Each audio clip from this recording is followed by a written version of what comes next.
Bonsoir. Comment ça va? Vous m'entendez? Tout va bien? Bonsoir. Bonsoir. Bonsoir et bienvenue donc à la Maison de la Francité pour ce cycle de conférences consacré à l'intelligence artificielle. Un cycle donc initié par Donald George, le directeur de cette institution, et élaboré par Elisabeth Haydin, chargée de projet. Donc, on va résumer. On a vu les fois précédentes l'impact de l'IA sur l'état de droit, sur l'art, sur l'écologie, l'enseignement et les médias. Et bien ce soir, pour la dernière conférence de la saison, et sur ce thème, eh bien, voyons ce qui nous lie toutes et tous, c'est-à-dire l'impact de l'intelligence artificielle sur les relations humaines. Alors, nous parlons à des robots, et vraiment très souvent, le chatbot du moindre site ou de la moindre appli qu'on consulte pour acheter nos billets de train, par exemple, c'est le temps des vacances là maintenant, ou pour poser une question d'ordre administratif et bien d'autres, eh bien voilà, ce sont des robots, c'est l'IA. Les applications de l'intelligence artificielle ont pénétré nos sphères privées et professionnelles, et qu'on en soit pleinement conscient ou non, eh bien cela influence nos échanges, nos décisions et même nos émotions.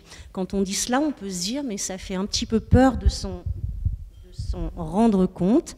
Alors, il est donc impératif de comprendre, de creuser et de questionner l'impact de cette technologie, l'IA, sur nos interactions avec les autres. Et pour cela, la Maison de la Francité a fait appel ce soir à l'historien de formation et anthropologue Olivier Servet. Olivier Servet qui est professeur d'anthropologie à l'UCL, qui est également doyen de la faculté des sciences économiques, sociales, politiques et de communication. Eh bien, il va nous aider à comprendre ce soir alors comment l'intelligence artificielle redéfinit nos rapports humains. Est-ce que, en facilitant nos vies, l'IA ne met quand même pas en danger l'essence même de nos interactions humaines? Si nous ne sommes pas en train de perdre en authenticité, en troquant nos échanges humains pour des interactions avec des machines, et puis surtout, quelles répercussions cela a pour l'avenir de la sociabilité, de ce qui fait aussi notre essence, de ce qui fait aussi notre humanité. Eh bien, professeur Olivier Servet, c'est à vous. Merci beaucoup. Attendez, sinon vous avez celui-ci. Voilà. C'est mieux.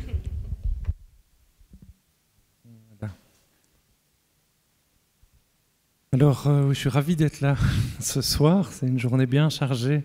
On est en pleine période d'examen. La température est magnifique, mais un peu chaude. Et donc, je vous remercie beaucoup d'être présent ce soir pour cet échange que nous allons avoir ensemble. Moi, ça fait déjà un certain temps que je travaille sur le digital. Autant les ingénieurs, on peut remonter au début, évidemment, de la révolution digitale. Mais comme anthropologue, je dois bien avouer, quand j'ai commencé à travailler sur ces sujets, c'était même bien avant l'IA, et on va y revenir, c'était au milieu des années 2000, donc on était en 2006-2007. Comme anthropologue, on était 3 en Europe, et quelques-uns aux États-Unis, au MIT, à Stanford et à Irvine, et puis c'est tout. Et on a eu l'intuition à ce moment-là, je l'ai eu moi en regardant mes étudiants, on avait eu le premier Wi-Fi connecté à l'université et tout de suite j'ai compris en regardant mes auditoires qu'il y avait quelque chose qui était anthropologiquement en train de se passer. Parce que mes étudiants étaient en train de se connecter sur les portables, alors c'était déjà des grosses machines à l'époque mais quand même. Au début, j'ai été très naïf, j'ai cru qu'ils étaient très attentifs et qu'ils prenaient beaucoup de notes, puis j'ai vite compris quand même qu'ils étaient en train de faire autre chose, puisqu'ils étaient en train de jouer à des jeux vidéo tout en m'écoutant. Alors en plus, ils ont bien réussi, donc je me suis dit, là aussi, capacité à faire 2 choses en même temps, il y a des choses qui sont en train de se passer.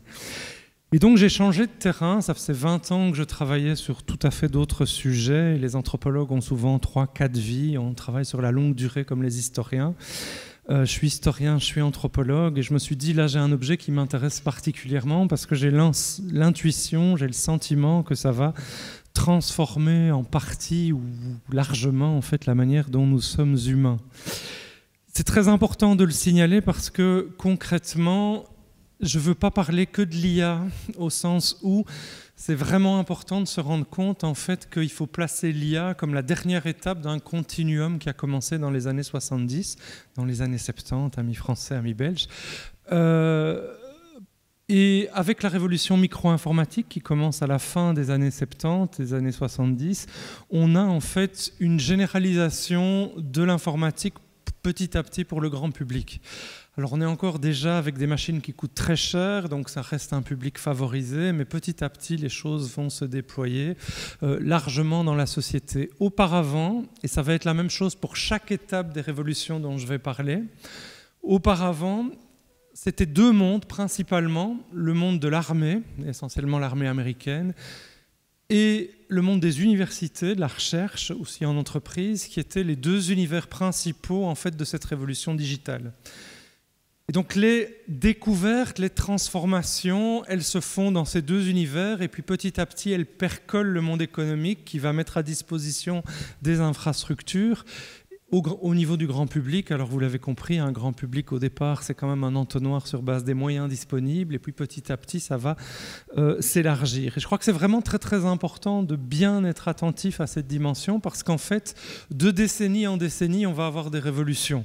Je dis souvent, la fin des années 70, les années 80, c'est la micro-informatique, les années 90, donc les années 90, c'est Internet. Internet en Belgique, c'est 96-97. On a une arrivée d'abord par les universités et l'armée belge, et puis ça va se généraliser. En Belgique aussi, on a une petite exception, c'est les banques, via SWIFT notamment.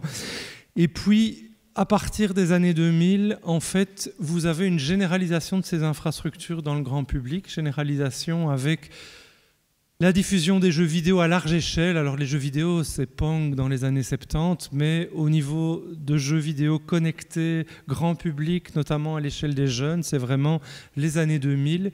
Accélération fin des années 2000, l'iPhone qui paraît tout à fait ancien, c'est 2007. À l'aune de l'anthropologie, c'est rien, de l'histoire encore moins. On va voir l'iPad 3 ans plus tard, et c'est une révolution suivie par évidemment toutes les sociétés informatiques et de smartphones de l'époque, chinoises, scandinaves, à l'époque encore allemandes, françaises et autres. Et on arrive dans les 15 dernières années où là, deux mouvements importants avant la révolution de l'intelligence artificielle. Premier mouvement, la question des réseaux sociaux. À partir du moment où on a une infrastructure mobile, arrive Facebook. Alors Facebook, c'est la fin des années 2000, avant le basculement en 2010. Mais en fait, les réseaux sociaux existaient largement avant. Je dis souvent, il y a une idée géniale qu'a eu Zuckerberg, on va venir au personnage, c'est qu'il a ludifié le réseau social. Avant, les réseaux sociaux qui existaient, ils étaient chiants. C'était des carnets d'adresses numériques, en gros. Et en fait, avec le like, avec le partage, il va ludifier les choses. Et donc, au départ, c'est un gamer. Il vient du monde du gaming de Harvard, tous ces jeunes geeks. Et il va ludifier le réseau social. Et ça va entraîner une révolution totale que nous connaissons aujourd'hui. Et puis la dernière étape, on pourrait dire, c'est le streaming vidéo. Donc on va aller des images et du texte à la vidéo, son et images. Et nous sommes ces 5 dernières années à la dernière révolution en fait, de cette longue révolution digitale qui est notamment l'intelligence artificielle. Alors je dis notamment parce qu'il faut la lier avec la 5G, donc l'accélération du transfert de données, et avec aussi l'Internet des objets qui est lié. Et tout ça va de pair. Et en fait, ces étapes, ce sont des étapes qui sont logiques en fait, et qui sont indispensables. Pour avoir Internet, il fallait d'abord avoir une infrastructure de micro-informatique à disposition des humains. Et puis avec Internet, on va pouvoir faire toute une série de choses. Et il va falloir accélérer la vitesse. À partir du moment où on accélère la vitesse, on va pouvoir échanger de plus en plus. Et donc c'est l'interactivité qu'amènent les réseaux sociaux par rapport à un Internet au départ où on était uniquement dans la recherche de données. Et puis qui dit accumulation massive de données via les jeux vidéo, via les réseaux sociaux, etc., entraîne petit à petit l'émergence de cette intelligence artificielle. Alors c'est vraiment important, pourquoi ? Parce qu'on a souvent le sentiment que l'intelligence artificielle, c'est les dernières années. Or, ce n'est pas du tout vrai. Deux exemples qui sont tout à fait importants. Moi, j'ai travaillé au départ de mes travaux sur le digital. Ce qui m'intéresse comme anthropologue, ce n'est pas les ingénieurs, même si j'ai des anthropologues qui observent les laboratoires d'intelligence artificielle, hein, mais ce qui nous intéresse, nous, c'est la dimension humaine et sociale sous-jacente. Mais moi, ce qui m'intéresse, c'est les utilisateurs en fait, de la révolution digitale. Donc, j'ai travaillé sur les hackers, j'ai travaillé sur des programmeurs, mais des programmeurs, on va dire, casuals de tous les jours, pas des professionnels. Et évidemment, la plus grande communauté d'utilisateurs aujourd'hui, première pratique culturelle au monde, 3 milliards d'utilisateurs à minima, les gamers et les hard gamers. Alors je ne les mentionne pas au hasard, d'abord parce que si vous avez 40 ans et moins, probablement que dans cette salle, ou vous êtes tout à fait atypique, ou vous jouez de temps en temps à un jeu vidéo. Et le gaming a été une des deux mamelles, on pourrait dire, de l'émergence d'une intelligence artificielle grand public. Dans beaucoup de jeux, vous avez des interactions avec des personnages de jeux vidéo, et ces personnages, au départ, ils étaient extrêmement lassants parce que tout était codifié narrativement, et on avait un peu tout le temps la même chose. Et donc les programmeurs de ces grandes sociétés, parce que petit à petit elles vont devenir des multinationales, je pense évidemment à Ubisoft, je pense à Blizzard Entertainment en Californie, puis les sociétés japonaises aussi, ils vont réfléchir à ce que l'interaction entre le joueur et les personnages mus dans ces réalités soient un petit peu plus intuitifs, soient un petit peu plus créatifs. Et on va créer ce qu'on appelle des mobs. Et donc des mobs, en fait, c'est des personnages mus par l'ordinateur ou mus petit à petit par l'intelligence artificielle, puisqu'on va leur donner une petite autonomie. Alors au tout début des années 2000, ça reste très très fragile, mais plus le temps va passer et plus en fait ces mobs vont s'autonomiser avec des intelligences artificielles construites sur base des comportements humains. Et donc ça va donner des choses vraiment intéressantes. La deuxième mamelle grand public dont on parle aussi peu, en fait, c'est Wikipédia. Vous savez que Wikipédia, c'est un de ces 5 sites web les plus consultés au monde. Cette encyclopédie que les éditeurs d'encyclopédies croyaient mort-née en disant ça n'a aucun avenir. Aujourd'hui, ce sont les encyclopédies papier qui sont mortes et Wikipédia qui est vivant. Et en fait, très tôt, en 2002, on a un programmeur indépendant américain, Raman, qui va construire une IA pour aller chercher les données automatiquement et construire les rubriques sur les villes américaines.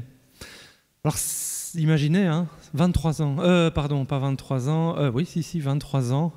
Depuis lors, tout s'est automatisé. Et donc, à part des nouvelles rubriques ou des sous-champs où les données sont rares et donc, en fait, elles n'existent pas, mais tout ce qui est rubrique institutionnelle où on a la capacité d'aller chercher des données, ce sont des IA qui produisent en partie les rubriques. Alors, en partie parce qu'elles sont corrigées, évidemment, et on a une communauté de 100 000 éditeurs à côté de ça, et pour l'instant humain. Mais l'IA, en fait, devient de plus en plus efficiente, de plus en plus fonctionnel, on peut dire, mais c'est vraiment important de se rendre compte de cela. Pourquoi ? Parce que c'est les usages de l'IA qui l'ont fait émerger. On a souvent l'impression que c'est OpenIA, on a souvent l'impression que ce sont les GAFAM, on a souvent l'impression avec DeepSeek que c'est les sociétés informatiques chinoises ou d'autres. Je pense évidemment au niveau Europe, on est un peu largué, mais quand même, on a une très bonne intelligence artificielle, Mistral, qui s'appelle le chat. Je vous conseille parce que quand même, les règles européennes sont plus appliquées sur vos données. Mais c'est important de se rendre compte qu'en fait, toutes ces révolutions, elles se sont faites et elles se sont accélérées avec l'arrivée d'utilisateurs acteurs. Et c'est la même chose en fait au niveau de l'intelligence artificielle. D'abord, l'intelligence artificielle, vous le savez, n'existe pas sans vos données à vous, à tout moment. Et surtout, elle participe en fait, elle est dynamisée par toutes ces communautés. Et la communauté des gamers, la communauté autour de Wikipédia, c'est des communautés immenses qui alimentent en fait ces infrastructures. Alors en 2021, ce personnage que vous connaissez tous de nom, Mark Zuckerberg justement, le patron de à l'époque Facebook devenu Meta, fait une annonce un peu tonitruante. On était au mois d'octobre 2021, on était en plus en pleine période de Covid, il n'a pas choisi ça au hasard, tout le monde avait passé sa vie sur Zoom et sur Teams ou sur Meet. Et il annonce que la société change de nom et qu'elle va donner comme priorité le développement à travers Meta des métavers. Ça veut dire quoi? Ça veut dire d'univers virtuels ou d'univers qui superposent les réalités physiques hors ligne et les réalités en ligne. On avait déjà eu des embryons avec le jeu Pokémon Go, si vous vous souvenez, où il fallait chasser des Pokémon qu'on voyait à travers l'écran de notre smartphone dans, on va dire, cette pièce, le cas échéant. Et il est convaincu en fait qu'il y a une rupture qui est en train de s'opérer. Alors il s'est planté économiquement, magistralement, mais il ne s'est pas du tout planté sur d'autres choses. Et notamment, il avait l'intuition que la Covid a été un accélérateur en fait sur le rapport au digital. Elle a permis, évidemment, de populariser la capacité de communication à distance, et on a permis des choses dans mon université, par exemple, qu'on n'aurait jamais permis auparavant. Et notamment des cours à 500 étudiants en ligne, etc. Mais aussi, et ça on ne l'apprend qu'aujourd'hui, elle a permis de collecter dans une logique d'urgence des milliards de données sur les utilisateurs. À partir du moment où vous utilisez des infrastructures comme Teams, comme Meet de Google, effectivement, à l'époque, ce n'était pas prévu pour de l'enseignement universitaire. Ce n'était pas prévu pour des consultations psychologiques ou psychiatriques, et ça a été utilisé sur l'argument de l'urgence. Alors c'est important, pourquoi? Parce que c'est intéressant de se rendre compte qu'il y a cette accélération du digital dans toutes les sphères de la société durant 2 années, et 1 an et demi plus tard, OpenIA sort avec son modèle ChatGPT d'intelligence artificielle. Et donc pourquoi ce n'est pas un hasard? Parce qu'il y a eu une accélération tonitruante de la production des données par les personnes. Et donc aujourd'hui, effectivement, est sorti OpenIA, ChatGPT, et puis en fait toutes les autres qui étaient en train de travailler sur les données des individus sans lesquels, au fond, ce type de logiciel intelligent, alors il faudrait débattre sur ce mot intelligent, en tout cas on va dire logique et rationnel, n'aurait probablement pas pu émerger avant plusieurs années encore. Alors évidemment, ce métavers, ce n'était pas nouveau. Le métavers, il existait à travers de nombreux univers, et notamment de jeux vidéo, qui avaient déjà intégré des IA conversationnelles. Elles existaient déjà, en fait. Et vous avez toute une série de noms que vous connaissez. J'ai mis là Fortnite, Sandbox, Roblox. Vos enfants y jouent peut-être.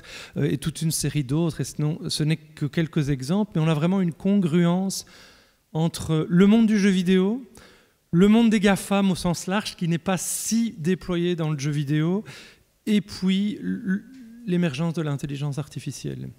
Et c'est parce que les usagers étaient mûrs, les utilisateurs étaient mûrs, notamment dans ce que ça a changé dans l'acceptation de certaines choses à distance, de certaines choses par le digital, que ça a été possible, que c'était mûr, que ça a été mûr tout à fait, on va dire, socialement ou sociétalement. Alors, cette intelligence artificielle, au fond, elle ne fait partie que de la partie actuelle d'un iceberg plus large que d'aucuns appellent, et je parle du roboticien Jean-Claude Eudin par exemple, des non-humains artificiels.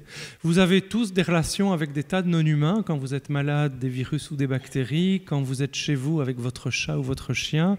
On était moins habitués à travailler avant la révolution digitale avec d'autres types de non-humains. Alors il y en avait dans certaines sociétés animistes ou autres, évidemment on travaillait avec des non-humains que sont les arbres, et on avait une relation et un échange. Dans nos sociétés industrielles et artificialisées, on a vu que ce type de relation à des non-humains biologiques, c'était un peu réfréné, et a émergé avec cette révolution digitale dont je vous parle, toute une série de non-humains artificiels. Alors pourquoi j'en parle? Parce que l'enjeu sur le lien social, c'est celui-là. C'est que, évidemment, quand je parle à mes étudiants, est-ce que vous parlez à votre chat? Est-ce que votre chat, c'est un ami? J'ai la moitié de mon auditoire qui dit oui, le chat, c'est une forme d'ami. Alors, on se comprend comme on peut, mais c'est une forme d'amitié, oui, entre interespèces. Ben, j'ai tendance à dire que la révolution digitale, elle est en train de nous amener des ennemis et des amis relationnels que sont ces non-humains artificiels. Alors il y en a toute une série. Les premiers qu'on a connus, c'est les parasites. Ça veut dire les vers, les virus, les chevaux de Troie, ceux qui vous vident votre compte en banque sans que vous le vouliez, ceux qui vous envoient des emails automatisés pour vous faire croire qu'ils sont perdus au fin fond de l'Afrique et qui vous demandent quelques centaines d'euros pour les aider, etc. etc. Tout ça est automatisé aujourd'hui. Les créatures virtuelles ou agents, dit Eudin, ça veut dire les mobs de jeux vidéo dont je vous ai parlé tout à l'heure, et puis toute une série d'autres créatures virtuelles mues par l'intelligence artificielle et des robots logiciels qui font des tâches et qui apprennent aussi petit à petit pour faire évoluer leur comportement. Et donc on interagit avec eux. Un exemple de mob, ça peut être dans votre smartphone, vous en trouverez d'ailleurs des virus hélas aussi. Et puis les avatars, dit-il, les avatars c'est quoi? Là c'est juste une enveloppe qui vous permet à vous en fait de rentrer dans ces mondes-là. L'avatar d'un jeu vidéo, votre pseudo sur un réseau social, tout ça, c'est ce que lui appelle l'avatar. Une enveloppe informatique qui permet aux humains de s'immerger dans des univers virtuels. Aujourd'hui, ça va plus loin puisqu'on a des expériences et des collègues éthologues travaillent avec des animaux immergés aussi dans ces mondes-là. Alors il allait même jusqu'à dire que dans les mythologies japonaises, on parle des ghosts. Les ghosts, c'est des âmes errantes d'humains dématérialisés. On n'y est pas encore, je l'ai mis entre parenthèses. Mais certains, un milliardaire russe par exemple, espèrent un jour que ce sera possible. Et puis s'y ajoute toute une série d'autres créatures, les cyborgs, ces mélanges entre humain et digital. Pensez à Neuralink de Elon Musk. L'objectif de Neuralink au départ, qui a une visée de réadaptation, notamment pour des personnes qui ont eu des accidents AVC ou autres, de pouvoir rééduquer, mais ça pourrait aller beaucoup plus loin dans la capacité à devenir vraiment des cyborgs augmentés, connectés à, par exemple, des banques de données automatisées directement sur notre cerveau. Les robots que vous connaissez, qui est la dimension physique, en fait, dotée de capteurs, d'actionneurs, et souvent aujourd'hui de plus en plus d'une IA, et puis des systèmes autonomes. Voilà, tout ça, ce sont ces nouvelles créatures que la révolution digitale nous a progressivement amenées et avec laquelle nous vivons, nous interagissons et nous construisons le lien social aujourd'hui. Et je pense que c'est vraiment important. C'est pourquoi, depuis une quinzaine d'années, est née une discipline qui travaille sur le lien social à l'ère du digital, la dernière étape étant celle de l'intelligence artificielle, ce qu'on appelle l'anthropologie digitale. Elle a donné déjà lieu à toute une série d'ouvrages, de manuels pour essayer de travailler, de comprendre sur comment les humains fonctionnent à l'ère du digital. Alors ça nous a amené à essayer de les comprendre d'abord par l'immersion. Moi, j'ai, avec mes équipes et avec des équipes de collègues américains, de collègues français, suédois, chinois, japonais, on a été observer les interactions avec ces premières intelligences artificielles. Ces intelligences artificielles dans les jeux vidéo.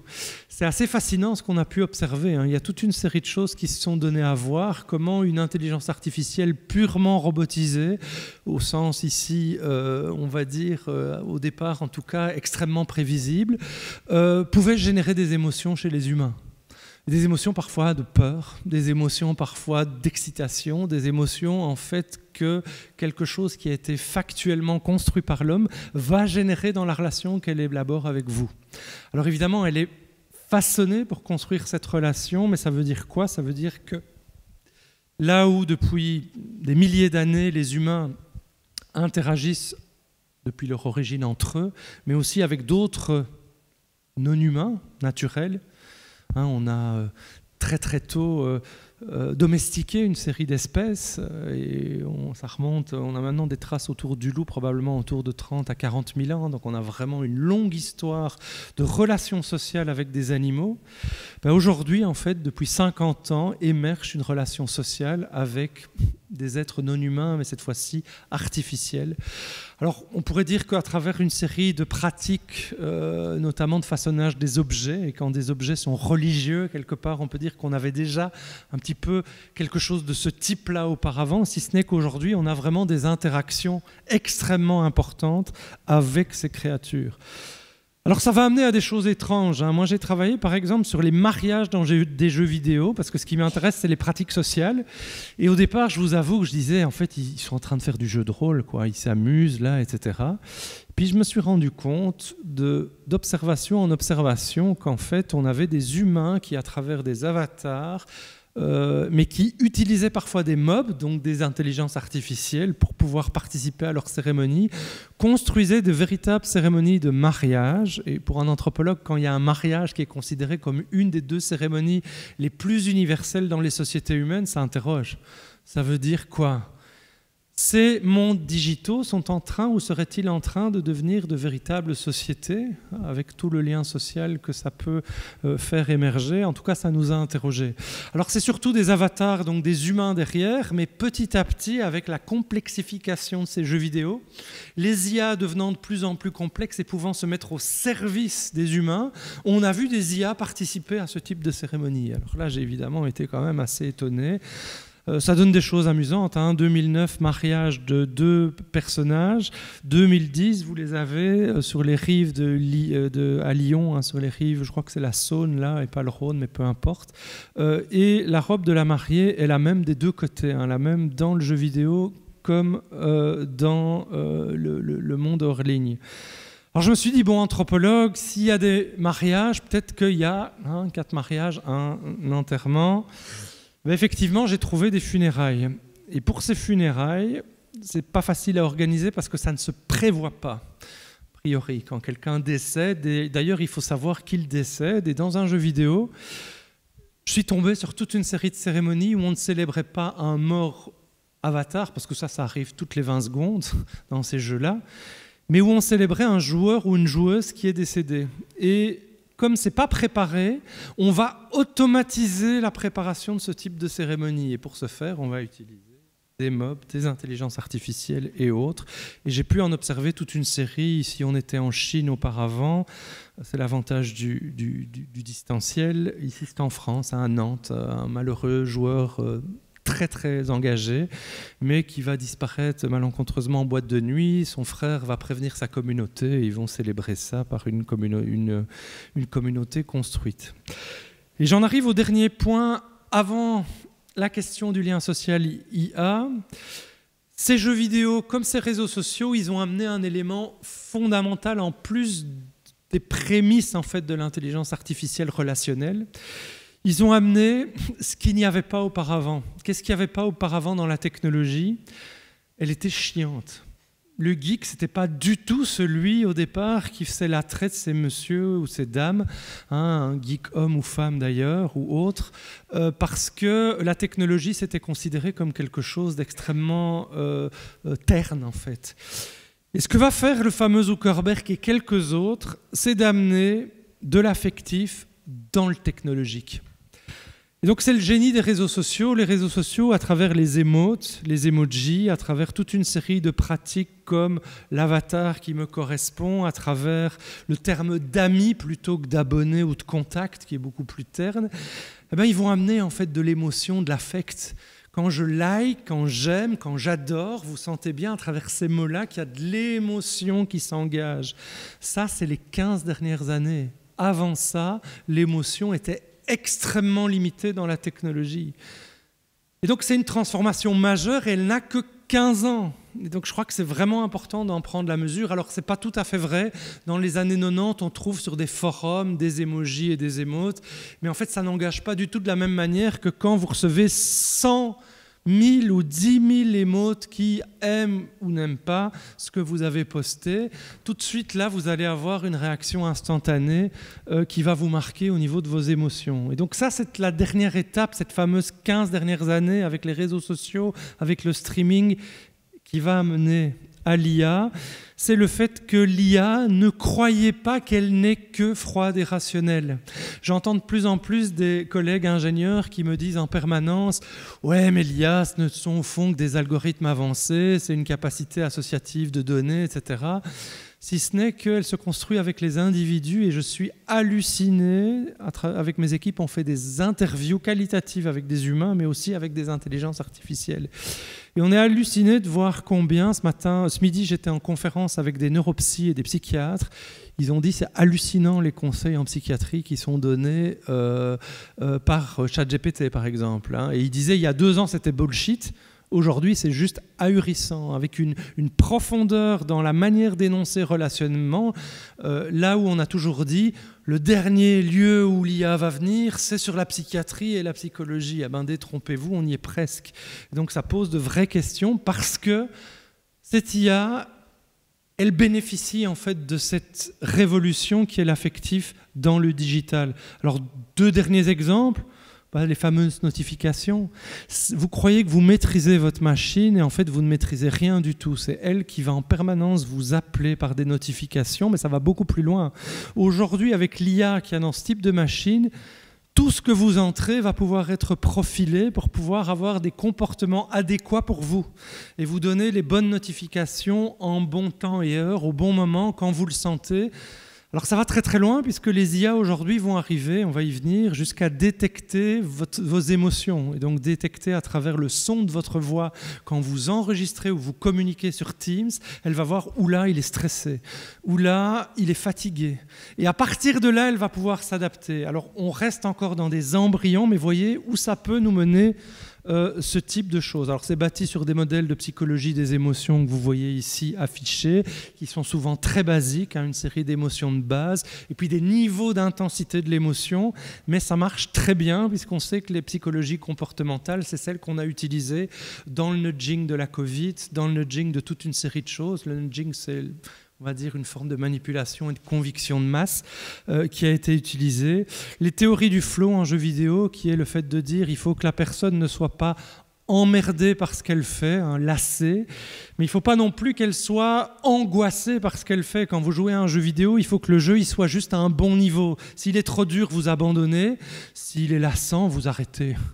Et donc, ces théories-là, les émotions, à travers les théories de psychologie comportementale ou la théorie du flow qui est importée du jeu vidéo, elles vont être utilisées aujourd'hui dans ces intelligences artificielles, on pourrait dire 2.0, pour travailler en fait cette dimension émotionnelle dans la relation qui va être établie au niveau des humains.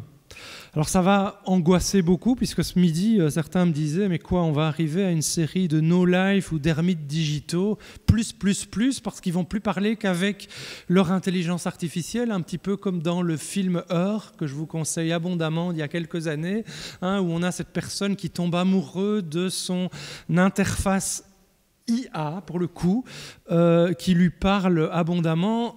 ChatGPT, dans sa version audio, on n'est plus très très loin de ça, en fait. Et c'est intéressant de voir que les usages de ChatGPT, c'est quoi? C'est les 2 usages principaux en dehors des tâches de secrétariat, évidemment, qui restent les premières.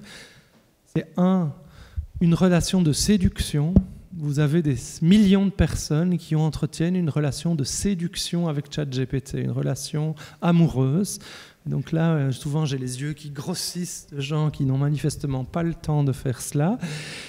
Mais c'est tout à fait le cas. Et on est en train de mener les premières enquêtes quantitatives sur cette question et on est assez halluciné, notamment chez les adolescents et les jeunes adultes. Et la deuxième chose, c'est les pratiques thérapeutiques, évidemment, qui sont Doctissimo, c'est mort. Maintenant, on est à une IA tout à fait avancée. Alors, je terminerai en posant cette question, au fond, quel impact global cette intelligence artificielle va amener en termes d'impact des transformations des interactions sociales.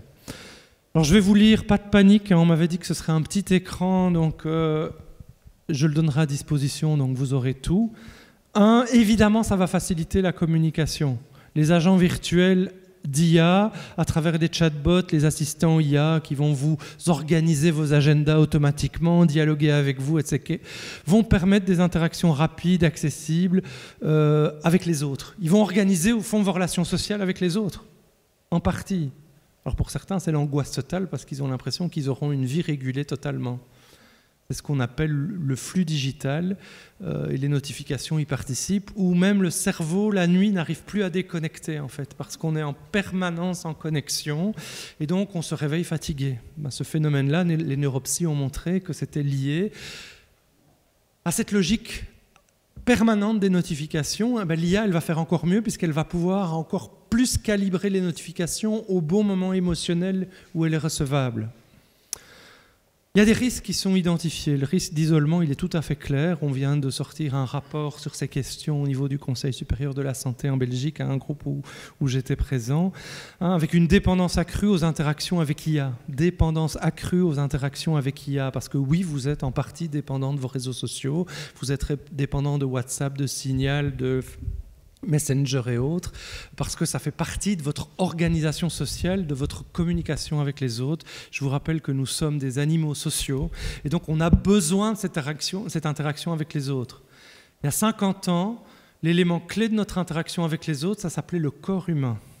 C'est avec le corps qu'on saluait, c'est avec le corps qu'on embrassait, c'est avec le corps qu'on construisait le lien social. Aujourd'hui, le corps est en train d'être partiellement remplacé. Et chez les jeunes, on a des enquêtes qui sont tout à fait abyssales et sidérantes par les supports digitaux. Et à partir du moment où on va avoir vraiment une quasi vraie personne interactive avec nous, imaginez jusqu'où ça peut aller. Jusqu'à présent, ce n'est qu'un intermédiaire. Ce n'est qu'une intermédiation avec ma communauté ou mes communautés. Jeux vidéo, réseaux sociaux, applications, le chat. Qu'est-ce qui va se passer quand on aura véritablement une capacité d'une vraie interactivité avec une voix qui est la voix que j'ai choisie, qui correspond à mes désirs et mes fantasmes, etc. Le film Heure, il y a 5 ans, 6 ans, je ne sais plus, on était convaincus que ça n'arriverait jamais, qu'on était dans le fantasme. Aujourd'hui, on est à 2 doigts d'y être, en fait. Et donc, c'est tout à fait important de se rendre compte de cette transformation-là. Et de nouveau, moi, je ne suis pas technophobe ou technophile, ou je suis les deux. La technologie, ça dépend de ce qu'on en fait. Elle va pouvoir nous aider abondamment à résoudre des problèmes majeurs de l'humanité, mais elle va pouvoir aussi nous amener dans des glissements dystopiques extrêmement profonds. Regardez ce à quoi elle sert en Chine au niveau du profilage par le gouvernement chinois et sur la sécurité sociale et l'accès, par exemple, à la santé, à tous les services de l'État en Inde. On a 2 plateformes, et l'Inde qui est considérée comme encore une démocratie, et l'IA est en train d'y être implémentée. Mais quelle IA, évidemment. Alors ça va permettre une personnalisation des relations, puisque évidemment à partir du moment où cette IA vous comprend par un profilage de vos données personnelles, elle va lire en fait vos messages, vos mails, etc. Elle va avoir cette possibilité en fait de répondre à vos désirs le plus adéquatement possible et en live, c'est-à-dire au moment où les choses se passent. Alors, ça va avoir un impact sur les relations professionnelles, automatisation et collaboration accrue. Je ne rentre pas dans le détail parce que ça, c'est évident. Mais aussi, et c'est des travaux qui ont été faits à Milan, qui ont été faits aussi au MIT notamment et à Berkeley, déshumanisation des services clients, par exemple. Qu'on va pouvoir... Alors, déshumaniser, ça ne veut pas dire... ça va permettre de répondre peut-être à ces fameuses attentes interminable quand on veut avoir un service après-vente, parce que ça permettra de donner en fait en accès libre une voix sympathique de quelqu'un qui va régler votre problème. Alors ça, c'est l'utopie, mais souvent le problème, et comme anthropologue c'est ce que je vois, c'est que ça c'est le meilleur des mondes, c'est le meilleur des mondes marketing, et puis il y a le réel en fait, et le réel souvent c'est mon smartphone qui tombe à plat quand j'en ai besoin pour pouvoir prendre mon TGV, c'est toute une série d'autres choses en fait qui font que le monde il est toujours plus compliqué. Alors ça va amener aussi des nouvelles dynamiques hiérarchiques. Le digital il nous a vendu l'horizontalité, versus les sociétés pyramidales. Aujourd'hui, en fait, à travers l'expert qui est capable de décoder ou de coder plus simplement ce qu'il y a derrière, on va avoir l'émergence de nouvelles hiérarchies qui vont complètement redéfinir les stratifications sociales et donc les liens entre les gens, évidemment. Et enfin, et j'arrive tout doucement à ma fin, l'IA va développer en fait des relations personnelles et émotionnelles avec vous. Compagnon IA, j'en ai parlé, je vous envoie aller voir Replica en ligne. Vous avez là le futur probablement d'une IA relationnelle. Ça va impacter inévitablement votre intimité parce que l'IA, en collectant des données personnelles pour personnaliser les interactions, pourra modifier la perception de la vie privée. Vous, utilisateurs, vous allez vous sentir petit à petit ou pas vu ou pas surveillé. Et je dis bien ou pas parce qu'on est sidéré de voir combien l'humain est plastique et s'adapte en fait à ces réalités. Aujourd'hui, une des grosses angoisses que nous avons, nous anthropologues, mais mes collègues psychologues ont la même angoisse ou psychiatres, c'est une baisse par exemple de l'empathie. Et cette baisse, elle est systématique et on la voit de manière linéaire et croissante depuis l'arrivée des réseaux sociaux. Sur 15 années, on commence à avoir quelque chose là qui se donne à voir et ça nous interroge. On a beaucoup d'hypothèses, je ne vais pas les formuler ici puisque l'idée c'est d'ouvrir le débat et la discussion et on m'a dit rester autour de 30 minutes. Mais c'est véritablement ce qui est en train de se produire.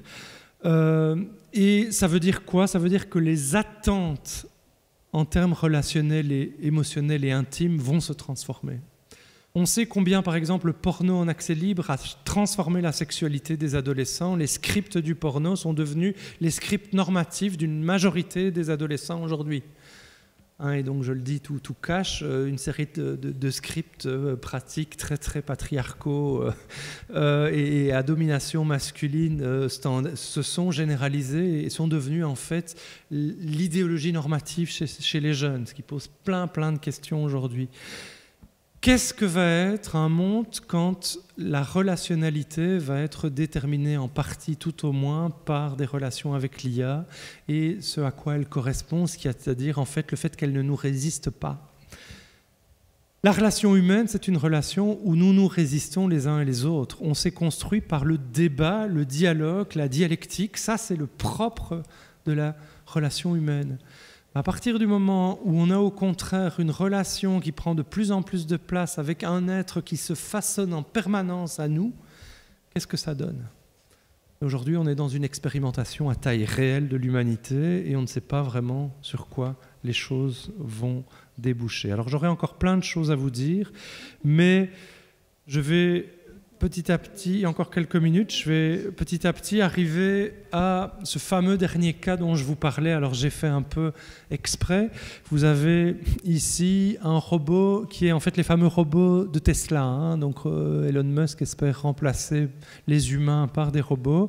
Et donc son développement d'intelligence artificielle et de Neuralink, il est aussi lié à un projet industriel et économique où on pourrait être connecté à ces robots et donc avoir des contremaîtres humains et des robots qui travailleraient dans les usines. Reste à voir le jour où on aura des contremaîtres qui seront les robots. Et vous avez en fait ici typiquement l'interaction symbolisée du psychiatre ou du psychologue et de son patient. On a longtemps cru en fait que c'était impossible, en fait, que ça n'arriverait pas jusque-là. Et en fait, aujourd'hui, et je travaille énormément avec les psychologues et les psychiatres et les neuropsies, en fait, c'est vraiment les partenaires de travail du quotidien, et donc j'ai beaucoup de conférences et de séminaires et de travail avec eux. Aujourd'hui, je vous ai déjà dit tout à l'heure que ChatGPT, un de ses 3 usages principaux, donc tâches factuelles, secrétariat, compta, etc., tâches de base, codage par exemple pour les codeurs, etc., mais on va dire des tâches répétitives. Deuxièmement, relations de séduction affective et émotionnelle. Troisièmement, le care. Prise en soin et notamment prise en soin psychique. Et donc mes 2 derniers slides sont ceux-ci. Il y a des progrès récents et là on est vraiment sur les derniers mois parce que je travaille avec des sociétés qui travaillent avec des psys et des neuropsies et qui développent ce type de... J'ai mis heure d'ailleurs là. Les chatbots, les plus au point, les dernières versions, elles sont capables de discussions orales fluides et de détecter les émotions pour organiser leurs réactions dans la discussion. Donc à partir du moment où on commence déjà à pouvoir jouer sur la dimension émotionnelle de la relation et de la discussion, là on va très très loin dans la mimétique de l'humain. Et le OpenAI y est. Ce n'est pas encore mis en commerce, mais on y est. Deuxièmement, le développement de robots thérapeutiques sur des plateformes comme Character.ai, allez voir aussi, vous verrez. C'est tout à fait bluffant, c'est tout à fait dingue. Et je vais vous donner quelques chiffres qui vous montrent qu'on n'est pas juste dans les délires d'un scientifique qui observe des ingénieurs développer ça, mais que la pratique, elle est déjà en train de nous anticiper. Il y a 2 bots d'intelligence artificielle qui s'appellent en anglais Therapists et Psychologists, qui sont accessibles 24 heures sur 24, qui sont gratuits, fini la consultation payante, et qui sont jugés par les utilisateurs dans les premières enquêtes qu'on a faites, puisque ça fait moins d'1 an, compatissants et réalistes. Et les jeunes qu'on interviewe et qui vont en masse dans ces lieux-là, parce qu'on peut dire que c'est des lieux où avec ces personnes artificielles, nous disent « je ne me sens pas jugé par le regard de l'autre ». Et donc, en fait, je suis plus à l'aise de déposer là que chez un vrai humain. Et le public cible, c'est vraiment les 16-30 ans. Aujourd'hui, sur caractère.ai, on recense 475 bots d'intelligence artificielle à finalité psychologique. Alors, le fameux psychologist que j'ai mentionné là, en 2024, accrochez-vous bien, c'est 154 millions de conversations, c'est-à-dire en fait d'accompagnement thérapeutique en une année. Je défie n'importe quel psychiatre, même service psychiatrique, même hôpital, et j'ai tendance à dire en Belgique on est mort, puisque c'est même tout le pays qui devrait, et voire même toutes les personnes en consultation sur l'Union européenne probablement, qui sont gérées potentiellement par des psychologistes, et il n'est pas seul. C'est un logiciel d'intelligence artificielle qui a été créé par un étudiant geek néo-zélandais assez génial pour des besoins personnels. Il était vraiment en crise personnelle, mais il ne voulait pas aller voir un psychologue ou un psychiatre. D'abord, dans les pays anglo-saxons, selon votre assurance, vous avez des accès remboursés très différenciés. Alors, il y a quand même une sécu, mais quand même assez stratifiée. Il a voulu dire, ça c'est inéquitable, je vis une souffrance très forte, je veux que ce soit accessible pour tous. Avantages perçus par tous les utilisateurs, disponibilité permanente, et puis alternative pour les personnes avec peu de moyens. Alors c'est intéressant, et je termine par là. Mes étudiants, quand je les ai vus arriver, et je vous prenais cet exemple au tout début de ma conférence, je les voyais arriver au milieu des années 2000 avec leur ordinateur. Je les ai vus aussi, puisque je suis le dernier des Mohicans à faire un examen oral en face à face avec mes étudiants en première année. Ils sont 350 maintenant. À l'époque, tout se passait bien. On avait un examen, ils étaient un peu stressés. Moi, je suis plutôt quelqu'un de cool, donc je faisais que les choses se passaient bien. Et tout se passait bien. Aujourd'hui, il n'y a pas un jour sans que j'ai à minima 1, voire 2, voire 3, voire plus d'étudiants qui tombent en syncope, qui a une crise d'angoisse. Et ils m'expliquent après, en fait, on n'arrive plus à tenir le face-à-face avec un autre humain. Et donc, on y est. Et je ne suis pas du tout un technophobe ou un angoissé ou quelque chose qui veut générer l'angoisse, mais en même temps, moi, je dois me fier aux faits, en fait. Et ces faits que j'observe, je me suis rendu compte pour travailler avec ces communautés de scientifiques en psychologie ou en psychiatrie, ils le voient également. Et donc, vous voyez, hein, la boucle est bouclée. On va chez The Psychologist parce qu'il ne va pas nous regarder et donc il ne va pas, entre guillemets, en tout cas dans l'inférence qui en est fait, nous juger. En fait, une des compétences normalement professionnelles de base et une des normes morales, on pourrait dire, éthiques du métier de psychologue ou de psychiatre, c'est justement de ne jamais juger en fait celui qu'on a en face de nous. Mais manifestement, ça ne suffit plus. Voilà, je vous remercie. Je crois qu'on a un large aperçu de ce que pourront être potentiellement la reconfiguration des relations entre humains ou entre humains et IA dans les années à venir.